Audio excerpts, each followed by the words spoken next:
हाँ तो कक्षा आज अभी बनाऊंगा दाल बाटिया आणि बड़ा आटो लाइन चाली पड़िया मुख्य स्थान पे जहाँ पानी नानी कई परेशान नहीं करेगा। बात तो सही है। आटा में लूण मोटा मन का जी ना कायो जनती अपने ऊपर कई नाम नहीं आवे। ठीक है। लूण ना की ना मंडी आटो गुंदवा आटो तो गुंदइयो पण हाथ धोवा भले पानी की टंकी को ढक्कन नहीं खुले।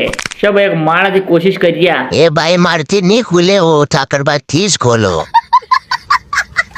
आखिरकार ठाकरबा ने ढक्कन खोल दियो। अब फिर मंडिया ठाकरबा दार को मसालो तैयार करवा। फिर ठाकरबा मंडिया बाटिया ने रमावा। जागो रे बाटिया मने घनी भूख लागे।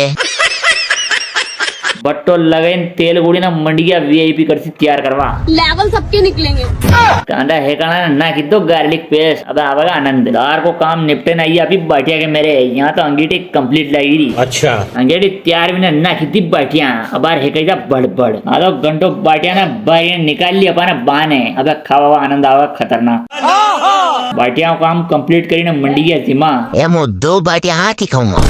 अपने तो उगलवाने भाई एक बाटी में।